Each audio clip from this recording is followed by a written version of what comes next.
ဒီမှာမလို့တရားလာမိထားတယ်စက်တက်ကုံရောင်းနေညီမလေးကူညီပါအောင်ဆိုဟုတ်ကဲ့ပါအဲ့တော့ဒီမကစက်တက်ကုံရောင်းနေဆိုတော့သူကအပြင်မှာဆိုင်ဖွင့်ပြီးတော့ပေါ့နော်ဈေးရောင်းနေအမလွယ်မလေးယူစားလိုက်မယ်နော်ကလို့မြောက်ကိုရီးယားအပြင်မှာပေါ့နော်ဆိုင်ရှိတယ်ကုန်းစုံဆိုင်သဘောမျိုးပေါ့နော်စက်တက်ကုံတွေရောင်းနေဆိုရင်အရေးကြီးတဲ့အချက်၃ချက်ရှိတယ်အဲ့ဒါလေးတော့လုပ်ကြည့်ပါလိမ့်နော်အဲ့တော့ပထမချက်ဒီနေ့ကမလေးတော့ဈေးနှုန်းပေါ့ညီမလေးမျိုးတွေကဈေးနှုန်းတက်တာရင်ကြိုက်ကြရလीနော်အဲ့တော့ကိုကသူများပစ္စည်းနဲ့ရှင်းလာရင်เนาะဟိုပစ္စည်းတူတစ်ခုပေါ့เนาะရောင်းကြတယ်ဆိုရင်သူလည်းရောင်းနေကိုလည်းရောင်းနေဆိုရင်သူတို့ဘယ်လောက်ရောင်းလဲ9000ရောင်းနေဆိုကွာ4000ကွာလောက်နဲ့ရောင်းလိုက်ပေါ့အရန်ခွာမျိုးတော့မလုပ်ပါနဲ့เนาะဒါအရန်ကိုသိပ်ပြတ်ပါတယ်အဲ့တော့သူတို့ကို9000ရောင်းနေကိုက4000ကွာမျိုးနဲ့ရောင်းလိုက်တာမျိုးလုပ်ပေါ့เนาะအဲ့လိုမျိုးဆိုတော့တိတ်တယ်မစိုးလှအောင်လေเนาะအဲ့လိုမျိုးပေါ့ဈေးနှုန်းလေးကိုကိုကလည်းသိအောင်လို့အတွက်ပေါ့เนาะသူများကြီးဘာလုပ်နေလဲလိုက်ကြည့်ပါ marketing လိုက်ဆင်ကြည့်ပါနော်အဲ့တော့အမြဲတမ်းပြတ်တော့မျက်ချင်းပြတ်ပေါ့စောင့်ကြည့်နေရမှာပေါ့နော်နံပါတ်1ချက်နေရတော့လေကိုယ့်ရဲ့ customer တွေကိုပေါ့နော်နောက်ပိုင်းမှာရင်းနှီးတဲ့ပုံစံမျိုးလေးလောက်ထားတာမှာပို့ပြီးဟိုပေါ့ဒဇင်းဆိုတာထက်ကမိတ်ဆွေတငယ်ချင်းအဲ့လိုမျိုးပေါ့နော်ရင်းနှီးတဲ့ပုံစံမျိုးလေးပေါ့နော် relationship လောက်ထားရင်လည်းအဆင်ပြေပါတယ်လောက်ထားရင်ပိုကောင်းတယ်ပေါ့နော်ဒီဆိုင်ရောင်းတဲ့လူတွေပေါ့နော်နောက်ချက်ကကြတော့မလို့ရင်တော့လည်းပြောခဲ့ပူပါတယ်ဘာပဲလုပ်ပေါ့နော်ဘာပဲရောင်းအမြဲတမ်းလုပ်ပါအမြဲတမ်းနေ့တိုင်းလုပ်ပါ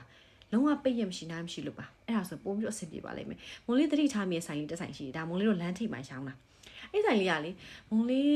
6တန်း9တန်း6တန်းမဟုတ်9တန်း10တန်းလောက်ခရေရပေါ့နော်အဲ့ဆိုင်လေးရှိခဲ့တာပါဝေါလုံးစုံမုံလေး10တန်းမဟုတ်ကွယ်မုံလေးအသက်15နှစ်လောက်ပေါ့နော်အဲ့ခရေရအဲ့ဆိုင်လေးကလေ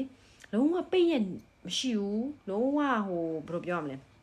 နားရက်ဒေးဆိုင်ပိတ်ထားဆိုတော့ခါမှမတွေ့ဘူးမလို့တကြံနော်ဘလို့တကြံနေလဲတချို့ဆိုဆိုင်နေပိတ်ကြတယ်သူလုံးဝမပိတ်သူဆိုင်မြင်နေဖွင့်တယ်အဲ့ကြောင့်ခုချိန်တည်းမြင်နေတာတော်တော်ကြာပါပြီနော်နှစ်ပေါင်းတော်တော်ကြာမလို့ဟိုးငယ်လေးတဲ့တကြံဒီရန်ကင်းလမ်းမကြီးမှာနော်မန်တက်တွေရှိကြတဲ့အဲ့ဆိုင်ရှိတယ်အခုဆိုရင်မနေ့မရှိတော်ကြာပြီနော်ရန်ကင်းလမ်းမှာအဲ့လိုမန်တက်တွေရှိကြတဲ့အဲ့ဆိုင်လေးရှိတယ်ခုချိန်ကြီးရှိနေတော့အဲ့တော့အတီးကအကြောင်းရပါလဲဆိုသူနေတိုင်းလှုပ်တယ်သူဘယ်တော့မှဆိုင်ကိုပိတ်ရမရှိဘူးအလုပ်လုပ်တယ်ယောက်ျားမိန်းမအောင်ပဲပေါ့နော်အခုနောက်ပိုင်းတော့သူတို့လည်းဟိုနားယူကြိုက်ကြတယ်ထင်တယ်တိတ်မတွေ့တော့ဘူးပေါ့နော်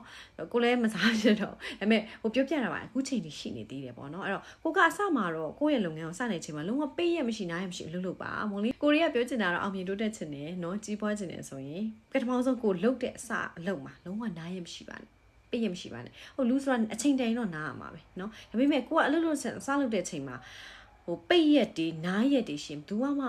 မလေးစားချင်သိရမလားအော်လိုက်ရအောင်ပိတ်ပြန်ပြီတော့ကြောင့်ဆိုပိတ်ပြန်ပြီဆိုရင်ဘူးကလာမှာမဟုတ်ဘူးလေเนาะအဲ့တော့ပိတ်ရက်မရှိအလုပ်လုပ်ပါနားချိန်ကတော့နားပါမနားနဲ့လို့မလို့မပြောဘူးဒါပေမဲ့ကိုကခုအချိန်မှာเนาะစပြီးတော့ရေရင်းတူးနေရပါတော့ရေကြီးရဖို့တော့เนาะရေရင်းတူးနေတဲ့အချိန်မှာလုံးဝမနာပါနဲ့လို့မင်းကပြောချင်ပါတယ်အဲ့တစ်ချက်ပဲမှာချင်ပါတယ်အရေးကြီးဆုံးချက်ကတော့နော်အဲ့တော့ကိုဆက်လုပ်ပြီးဆိုရင်စတိုက်လုပ်ပါဘယ်လိုချင်း